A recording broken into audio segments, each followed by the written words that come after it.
Ayan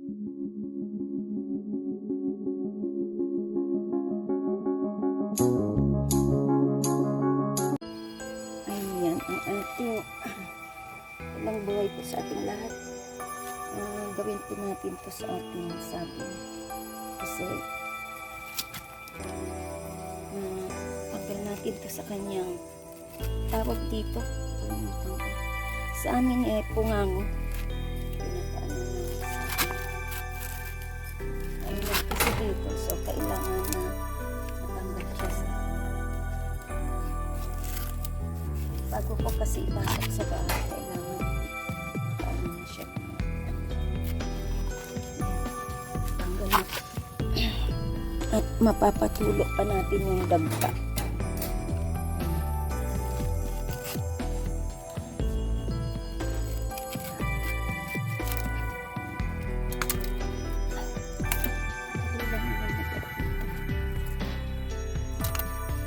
Ayan mga hinog.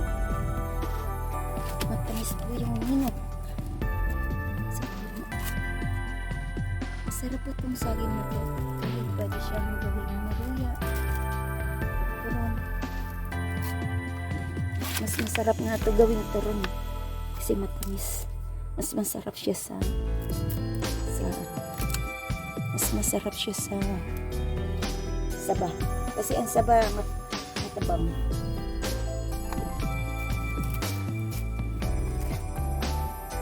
Kaso ito, pag luto na malambot, baka matamis.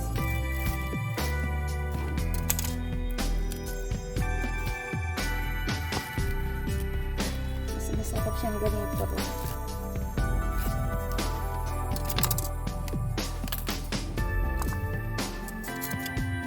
Madami kasi siyang sabi.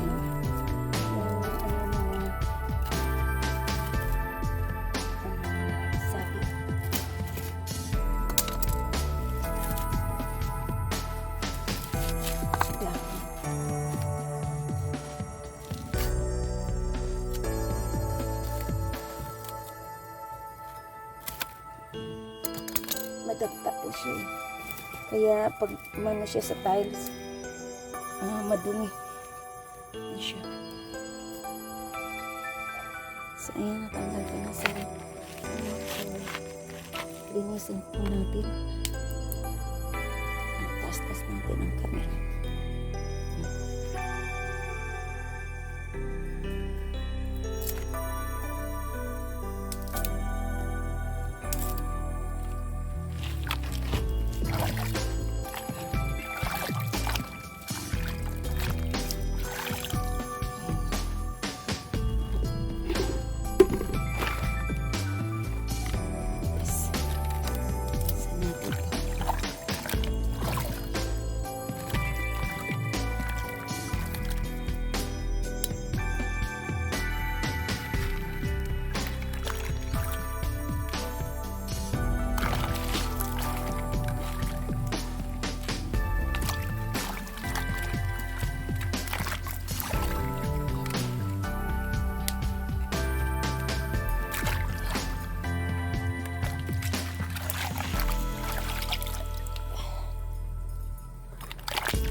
siya, oh. Ang daming dumi. Tsaka yan, oh. May ano.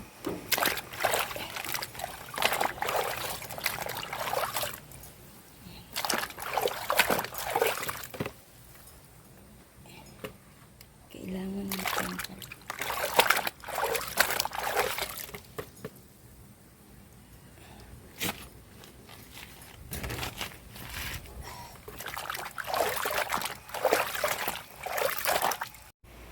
So, ayan na. Tapos na hugas. Hugasan na, malinis na siya. So, pwede ko na siyang ipasok dito sa loob ng aking bahay. So, ayan na po ang aking saging na nalinis. Ayan, mula dun sa backyard. Ayan, kailangan talaga din malinisan para maipasok dito sa loob. Na para walang makapasok na alupihan or whatever na insect. So, yan. Siyempre, kailangan malinis. At ang saging talaga ay hinuhugasan talaga siya. So, ayan. Ready na para mahinog. Pero, ayan.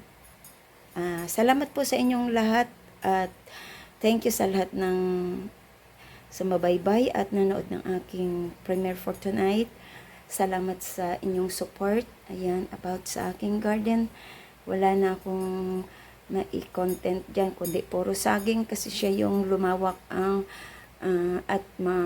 lumawak ang kasagingan at saka siya yung mas ma-productivity na tinatawag, nagbibigay ng maraming prutas sa aking garden. Actually, there are 4 varieties of yung mga banana ko dyan. 4 na varieties po yan. So, ito po ay lagkitan. Pwede po siyang gawing maruya, kainin na hinog, pwedeng lagain, pwedeng gawing turon. So, ayan, hindi siya famous dito sa Katagalogan, sa Maynila. Hindi siya sikat, hindi siya kilala, pero ang hindi nila alam na masarap ito at mas maraming sustansya. Ito yung kinalakihan ko sa Masbate na saging namin. At sa Masbate ay mahal ito, 45 yata ang kilo. Pero dito ay minsan binibenta ko lang 25 para lang maibenta. Ayan. Mas masarap po siya sa mga saging na mas masarap nga siya kaysa sa lakatan. Yun nga lang ang lakatan kasi pwede mo siyang kainin ng almusal. So ito medyo kasi siya nag-agaw ang asim at saka tamis. So masarap talaga siya, masarap. Mas masarap siya sa lahat ng mga saging. So yan lang po. Thank you so much at mega love shoutout sa lahat. Thank you. This is Lori's Garden. Ayan. Thank you so much and bye-bye.